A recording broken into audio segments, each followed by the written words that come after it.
Hi, I'm Skinny Cheeks. Today we just got a ton of new info about Update 40 Endless Archive. I'm super excited. I think this might be the best Q4 update we've ever had. It's at least up there. It's just packed with a ton of stuff that's interesting to me. So let's just go ahead and jump into what we know so far. So first off, this will be a free base game update. This new mode is available to anyone who owns the game. You don't need chapters or DLCs. It will be on the PTS on Monday, September 18th. And as always, I'll have a thorough patch note review over on Twitch, so stop by if you have a chance and want to dig through the patch notes together. And that puts the release for this on October 30th for PC and November 14th for console. I'll get into some of the specifics on how the Endless Archive will work a little bit later, but first off, let's cover some of the other big changes coming. So this is one a lot of people are going to like. We have the Grandmaster crafting stations. These are going to be your all-in-one attunable station furnishings. There will be one for blacksmithing, jewelry crafting, clothing, and woodworking, and essentially you can feed all of the old attunable sets into these to consolidate that down to just 4 stations. They also upgrade as you start to reach certain thresholds of known sets in the game. So I guess they start to expand out as you get more and more, and then they have some really cool effects on them once you have collected all of the stations for the craftable sets and put them into the Grandmaster station. So I don't know, this seems really cool. They put a lot of thought into this. They made it so none of the old stations are wasted, and just seems like a great solution overall.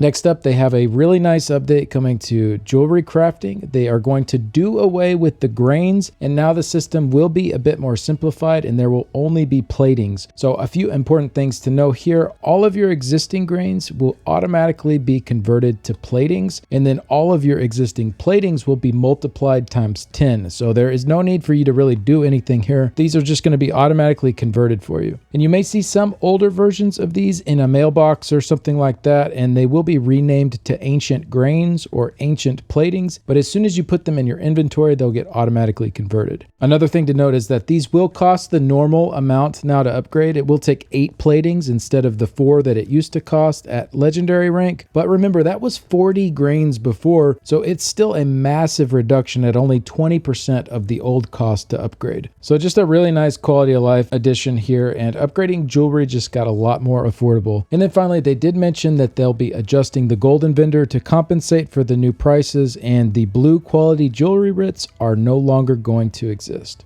Next up, there will be a new grouping tool. This is called the Group Finder, and it isn't replacing the Dungeon Finder, but instead it's a new customizable tool to search for group mates for really whatever activities you're wanting to do. And you can put different specifications there, like player CP levels, desired roles, what type of content, and so on. So given their track record with the Dungeon Finder, I expect this grouping tool will likely be in working order by the year 2033. And they also mentioned some XP and gold standardization, but I think we'll have to wait on the patch notes to get the specifics about that. All right, finally, what most of you are probably here for, the big new feature for Update 40, the Endless Archive. So the idea behind it is that Hermaeus Mora is sending you on a mission to track down a chaos-causing entity within the archive. And this is designed to go through either solo, duo with a companion, or duo with another player. And there is no normal or veteran split. It's just all under one version. And there will be separate leaderboards for solo and duo. The solo ones will be separated by class, and the duo will just be one big leaderboard. They did also mention that these leaderboards will not be time-based, but instead you'll just be scored on how far you're able to make it. So the Endless Archive is a really big system overall, but it is essentially an endless PvE arena with random enemies and locations and special buffs you can obtain along your way through. The combat rounds are divided into 3 main categories. There are stages, cycles, and arcs. So the stages are the smaller rounds that lead up to the bosses. So you'll have 3 stages of your typical ad packs, and then the 4th will be against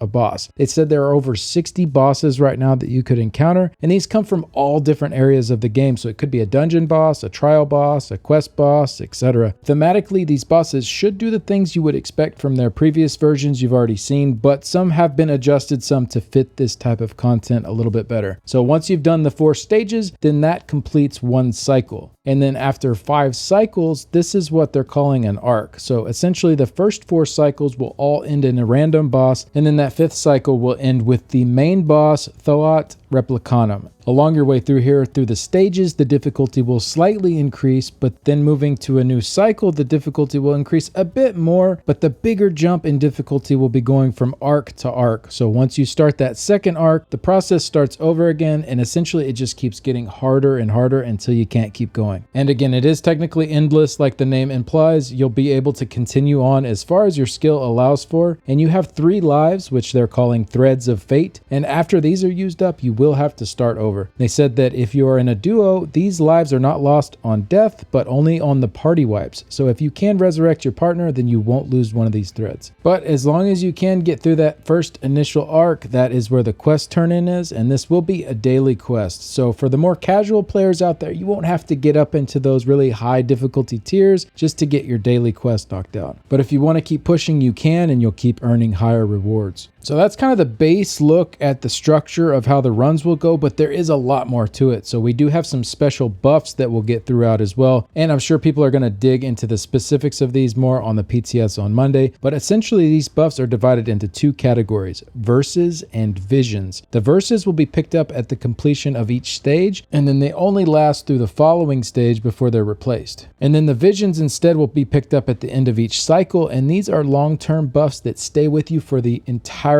of your run for as long as you can go for. So I'm not going to dig into all of the specifics for all of the different buffs we got a quick peek at here, but there was a really interesting note about the visions. Apparently there are certain categories that these can come in, and within those there will be an offensive, defensive, and utility version. And then if you are able to complete a set of all 3 within one of these special categories, there are some specific verses that can be unlocked. Finn mentioned being able to transform into a werewolf behemoth, an iron atronach, and I think he said an ice atronach as well. I'm not sure. It was some kind of ice creature he mentioned. So these verses won't show up for you to pick from unless you have completed the corresponding set of visions already. So it just seems like one of those fun things that'll pop up every once in a while in your runs. Now for the rewards, it looks like the main thing here is the new currency that you can loot at the end of each cycle once you've killed one of the bosses, and this is called Archival Fortunes. And this currency can be spent on a ton of different stuff, including the new class sets that we'll go through in just a bit. So there are non-curated boxes you can buy for 2,000 of the currency, or you can get the curated versions for 10,000. They also have some furnishings to buy in here and some account-wide buffs to unlock. Looks like some stuff to make the runs go a little bit easier, such as a choice between 3 verses or visions instead of just 2. Then also some materials or gold, kind of similar to how Telvar just has a bunch of random stuff that you can purchase with it.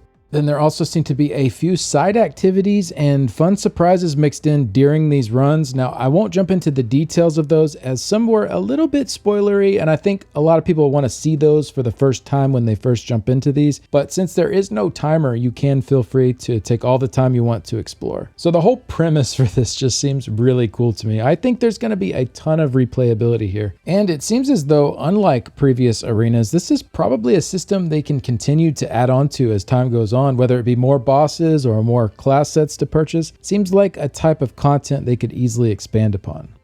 And then for the first time in ESO, we do now have some class-specific sets. We got some quick peeks at these on the live stream, so let's go through all 7 of them. There is one for each class that is tied into a specific skill line for that class, and they did seem to hint that the other skill lines may come down the road. And one cool thing about these sets is that similar to crafted sets, these will be available in all 3 weights, so you can really set it up for your build just how you want for a variety of different roles. And I won't be doing a deep dive into these. This is just kind of an initial overview. After we've had a bit of time with them and checked them out on the PTS, I'll make sure to update you all with my thoughts on some of the best new options. So starting off with the Dragonite, we have Basalt Blooded Warrior. Casting an Earthen Heart ability grants you a Basalt Blooded Warrior buff for 20 seconds, 20-second cooldown. While on your front bar, you gain Molten Stance, granting you Major Heroism and Minor Heroism, generating 4 ultimate every 1.5 seconds. While you're on your back bar, you gain Obsidian Stance, increasing your healing done and damage shields by 14%. Bar swapping will swap your stance automatically. So at first glance, this sounds really strong. Definitely for PvP, but probably useful for certain PvE situations as well. Major Heroism is not a super common buff to come by, and it sounds like a really tanky setup for your back bar as well to help with survival. Next is the Necromancer set, Nobility and Decay. Casting a Bone Tyrant ability while in combat grants you Beautiful Corpse, Minor Protection, and Minor Resolve for 16 seconds, reducing your damage taken by 5% and increasing your armor by 29%. 2974. These can occur once every 20 seconds and reduced by 2 seconds for each slotted Bone Tyrant ability. Casting a Corpse Consumer ability consumes beautiful corpse, treating you as a corpse. So I don't know, this one seems a little weird to me. I guess it gives you an option for corpses when there isn't one available. I haven't really been playing Necromancer, but it seems like in PvE this isn't usually an issue, so maybe this is more of a PvP set. I don't know. Let me know what you guys think.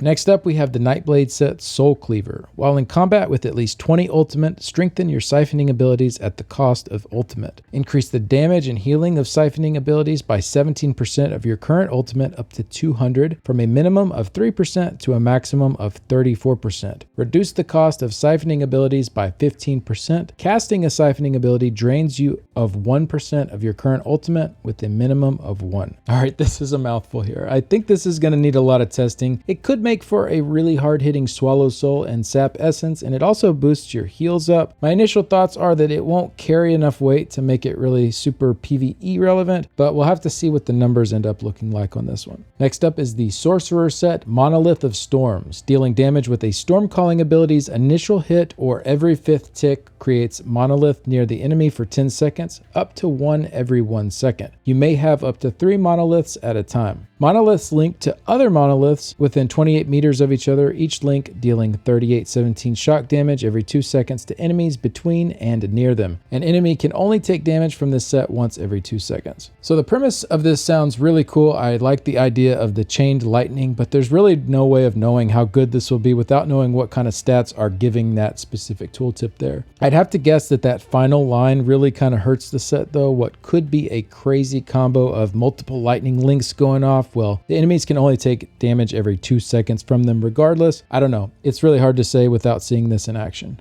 And then for the Templars, we have the set Wrath Sun. When you deal damage with the Dawn's Wrath ability, you gain a stack of sunlight for 10 seconds once per attack. You can have 50 stacks max and gain 12 magicka recovery per stack. When at max stacks, your Dawn's Wrath abilities deal 25% bonus damage and a Wrathful Nova is cast on the enemy, but you cannot refresh sunlight. When sunlight expires at max stacks, you lose 50% of your current magicka. Holy cow, these sets, there's just so much going on with them. So essentially you want to try to get to that 50 stacks as quickly as possible, and once you do, you'll have a ton of extra damage on those abilities in that Dawn's Wrath skill line, and you'll also drop a free Nova. I am intrigued by the name there. It says Wrathful Nova. This isn't the name of one of the morphs that we currently have, so either it's a separate type of Nova or they've reworked one of those morphs maybe. I don't know. We'll have to wait and see on the PTS. Now we do typically use quite a few of the DPS skills in this skill line, so stacks will definitely be building, but I don't know how fast before we're in execute. If I'm understanding it right, probably under 1.5 stacks per second, which would take over 30 seconds to get to that 50 stack mark. But if you are dropping a free Nova when that happens, that might be worth the wait. And of course, while you're in execute and beaming, this should build up a fair bit faster since the beam ticks pretty rapidly. For PvE DPS, this is definitely the one that has me the most intrigued so far out of these. I'm excited to dig in and see how this one works exactly.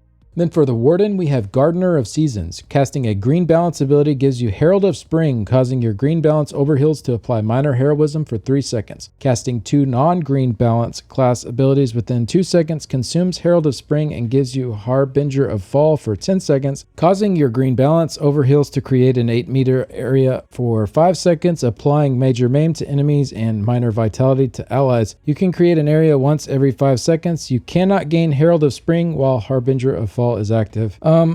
This set makes my head hurt. Some of these sets just have so much going on. I'm just gonna let someone who does Warden support untangle this one. And then finally for the Arcanist, we have Reawakened Hierophant. Casting a non-ultimate curative rune form ability grants an effect for 6 seconds to your affected allies based on how many crux you had. At 1 crux, allies gain a damage shield that absorbs 3618 damage. At 2 crux, allies gain minor heroism. At 3 crux, allies gain major protection. This one seems pretty straightforward and pretty good. On-demand minor heroism for the group and on-demand major protection. It only takes 2 seconds to get 2 crux or 3 seconds to get 3. HP, or even less if you have certain abilities that are proccing. So I can see this one being pretty decent in a lot of situations, but let me know what you all think. It's hard to take all of this in on day one. Usually it's at least a week before I can start to wrap my head around all the changes and the new sets and all that. So I'm sure some of you already have some ideas for some of these. Also, let me know what you think about this update overall. I feel like this is going to be a really good one. It's exciting to see a new type of content with a lot of different rewards. Oh yeah, they did say there would be a new mount as well that you can get through the achievements. So I'm sure that's going to be a really popular one that people try to go for.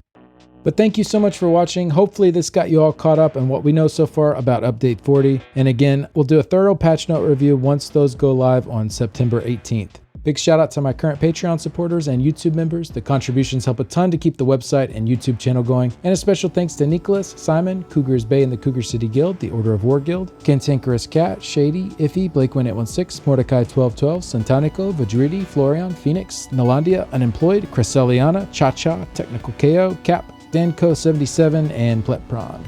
Thanks again and see you later. Bye.